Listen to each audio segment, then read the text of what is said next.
Well, hello there, ladies and gentlemen, and welcome back to another gear raffle and review. Today, guys, we are going to talk about the Scout Plus UL2 tent from Big Agnes. So, let's get right into it.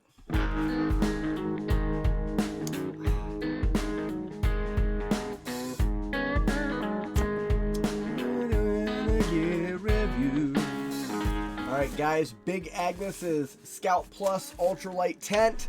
I got a chance to take this tent out and get it set up. I went on a hike with a fellow YouTuber from TheOffice. His name is Dalen. He's actually going to document his 2017 through hike. I'm going to link his channel in the description, and maybe I'll do it up here somewhere. We actually sat down and did a little questions and answers, and he's got a video on his channel if you guys want to go over and check that out. But on to the tent. Now, I want to just do a little disclaimer here, and I know I'm going to have some comments from you guys about ultralight, because as some of you guys know, I'm not a huge ultralight fan. This tent is super light, and putting it on my scale, I've got it at 36.8 ounces. They advertise it at 2 pounds 3 ounces or 35 ounces total. So my tent weighs a little bit more, and that's, I think, due to the fact that the stakes in here have a little dirt on them from when I staked it in. So whoever wins this is going to get some PA dirt. But otherwise, it is a super light tent, you know, just over 2 pounds.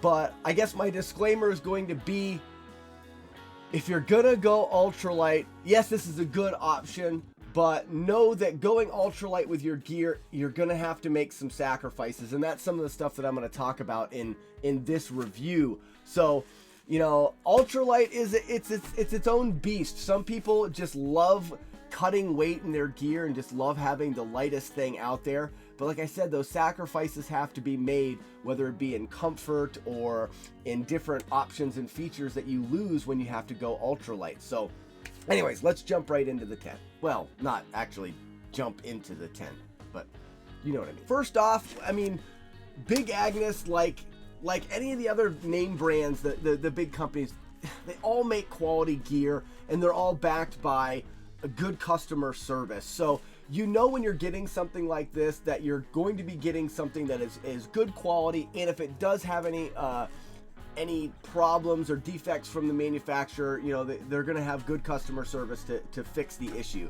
So that's one of the things that you're paying for when you go with these name brands. Now, this tent I found anywhere from like $300 to $350. If you're going to spend that kind of money, you want to, in my opinion, go with one of the name brand companies, because they're justified in their quality and their customer service. Now, I'm going to plug in some video of setting this tent up. That'd be my first con when it comes to this tent in ultralight tents, or just in case you guys aren't aware, this tent, it doesn't have any actual tent poles. You use your trekking poles to set the tent up, which is where it cuts a lot of its weight. Now, if you've never tried to set up a tent using just your trekking poles, it is a little bit more difficult than you may imagine. And I think that's one of the downsides to these tents, and that's one of those sacrifices, like I said, that you're going to make, is that this tent is not that easy to set up, and it does not have that stability and that structural strength that you get from like a standalone tent. And you're not going to get that, I don't think, with any of the ultralight tents. Now, don't get me wrong, if you have perfect conditions and you're able to stake it out just right and you get everything adjusted right, this tent does seem pretty rock solid. But that's not always going to happen. You don't always have a perfect place to set up your tent. And this tent relies very heavily on your tie downs and being able to stake it down. You're not going to have a very good time setting this up on rocky terrain, or a spot where you don't have the ability to really stake it anywhere. Now, the tie downs do have adjustments to them, so you can move your stakes and you are able to adjust it. But I don't think, you know, you see pictures of these, and maybe I'll set or get a picture up here of when we did it. You're not going to get that perfect pitch every time. Whereas with like a standalone tent, if you're just getting into backpacking and stuff, but you hear everybody talk about ultralight, you may want to get yourself into a tent that's a little bit easier, user-friendly. This thing's not the easiest to set up, and it really isn't that universal for being able to set it up anywhere. Another thing with it, not being able to be set up perfect each time. This is a single tent. It's not a double wall tent like you'd think, having a tent and then an outer fly. This is a one-piece unit, which relies very heavily on all of the seams being pulled taut and all of the tie downs being placed well to shed water properly. If it isn't set up very well, I think, and this isn't from experience now, I'm just guessing at this, I think you'll have an issue potentially over time with maybe having some water leakage and stuff if you do not set it up very taut. Now, like I said, that's another one of the sacrifices. And a lot of people that have gotten to the point of doing ultralight hiking are ready and willing to make those sacrifices. They don't care if they get a little wet here or there, or if the tent's not pitched perfect. That's one of the sacrifices you have to make. But realize going into this, if you're going to get a tent like this, that's something that can happen. Also, this tent is a two-person tent. Now, it does have room for two people, but you better be pretty close, or at least you're going to be close by the time you're done camping. I think personally that this tent is a very nice setup for a single person and having the extra room for your gear. On our thru hike, we realized having extra room for your gear, whether it be under the vestibule or inside of your tent, is really, really convenient. And having enough extra room where your dirty, wet gear doesn't have to be piled on top of you and your clean gear while you're sleeping. The room is very nice, and this would be a very roomy and light version for a single hiker. Now, if you want to start putting two people into this tent, you're going to lose the vestibule at the front. Is not very big. You're going to lose room for you and your extra gear. Not saying it's impossible, but it is going to be less comfortable and one of those sacrifices that you make. But when you're thinking about weight, this is a super light tent even for a single person.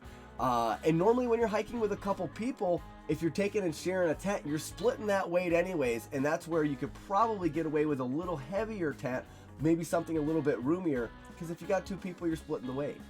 I think another downside to the single wall construction on this tent is that without having the mesh of an inner part of a tent, without having that mesh, the circulation and the ventilation of this tent, I think, is going to be lacking a little bit. And like I said, I don't know because I didn't get a chance to actually camp in the tent, but and I have read a couple reviews and people have mentioned on that. Now, it does have a vent out the front, and you can also open the vestibule in the front, but as you may figure, if you only are allowing air in the front and no air is able to come in the back, you don't get a flow of air. So I think this tent may end up being a little stuffy, and if you're using it for some colder camping where you may build up some condensation inside, I could see that being an issue with this tent.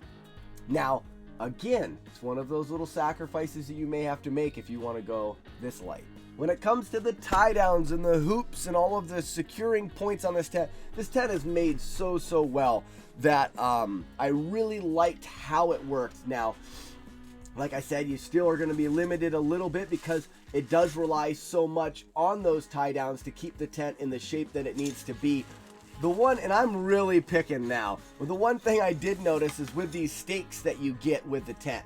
Now, you'll notice that the stakes are actually like a triangle there, and every one of these stakes that I picked up, and I left a little bit for the winter in there, is some Pennsylvania dirt. And you notice when I weighed this tent, it's heavier than it's actually advertised because I went through and very quickly tried to scrape out the dirt, but each one of these stakes, when I pulled them up, was caked full of dirt. Who really cares? And I'm sorry that I went that far to actually nitpick that. But that is a little bit of an issue. And some people would say, well, what's the big deal? You pull the stakes out, you scrape them out. We were on the trail on our thru hike for 153 days. That's just something that you have to do every day. I think that you can get some other tent stakes, just regular stakes that don't, collect the dirt and stuff in that little groove would be an option. Because, and I don't even think these stakes are actually that light. I think all of the stakes together is 4 ounces. Don't quote me on that. I'm not positive. And I think there are lighter options out there. So when you get this, you may want to consider replacing the stakes. I almost forgot. We did have a really kind of a hard time getting the back pole set up in this tent when we were setting it up. The front pole, the taller one in the front, set up well, and when it was anchored, it seemed to fit very well. Now, there's a little pad at the bottom, and I should be able to show some pictures, a little pad at the bottom, because your poles actually sit inside the tent. Now, I'm not a huge fan of this. Not saying I know that there's an option around it, but I just don't like having your dirty, crappy poles inside of your tent. But the pole in the back, the shorter one. Now, I know that the Scout tent, the original, not the Plus, had the poles both about the same height, and the back of the tent was pretty level. In this Plus version, they've shortened it quite a bit. But because of the taper of the back of the tent, that back pole really didn't stay in very well. Damn it! This tent sucks! Ow! You heard that. Ka-chink! Get it on my head.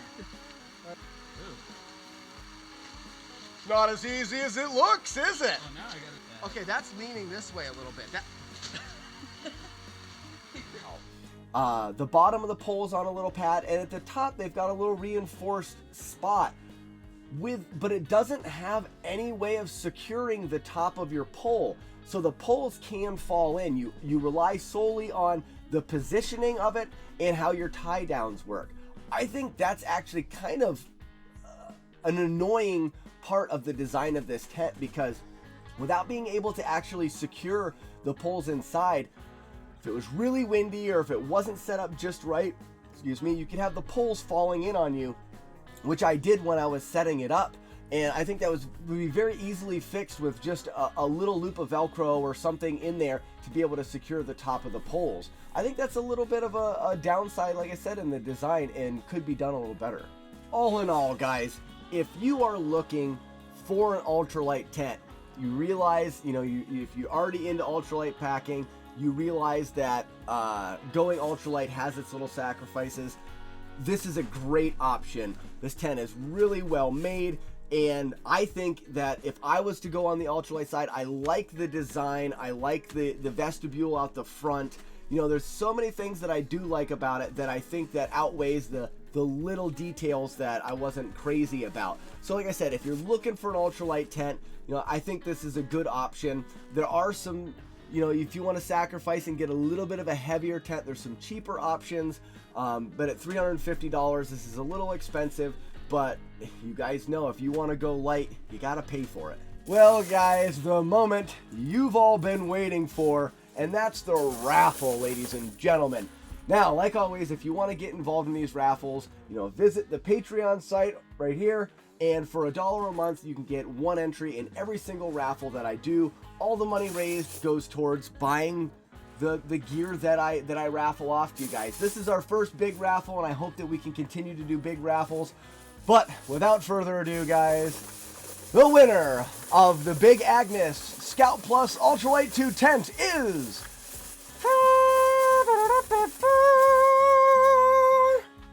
number 28, and number 28 is, I'm never prepared. I just lost the screen. Number 28 is Todd Arnold Sr. Todd Arnold Sr., you just won yourself a $350 ultralight tent from Big Agnes.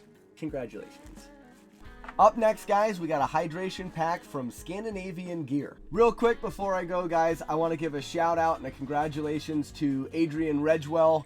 He's one of the patrons on the site. He's been a big supporter of the gear reviews. He just announced his 2018 through hike of the Appalachian Trail. I will have a link somewhere here, or it'll be in the description, to his YouTube channel. He's going to be documenting his through hike as well, and he's got some other videos there, so you can head over and check those out. Also, he set up a Facebook page. There'll also be a link for this in the description for people that are, I think it may be for upcoming 2018 through hikers, but it's full of a lot of information for, getting ready for a through hike. He said he was having such a hard time piecing information from place to place. He wanted to put it all in one place. So if you guys are looking on information for, preparing for a through hike, check out that Facebook group that he's got started. If I can't get the link up here or written somewhere, it'll be in the description. Well, there you have it, ladies and gentlemen. There's our first big raffle. I'm very excited to continue doing big raffles like this.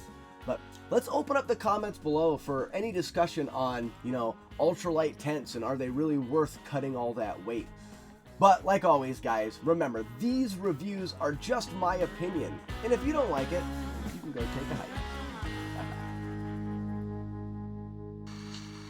This tent sucks. Ouch! You heard that. Ka-chink. Get it on my head. I like it, I dig it, I want more of it.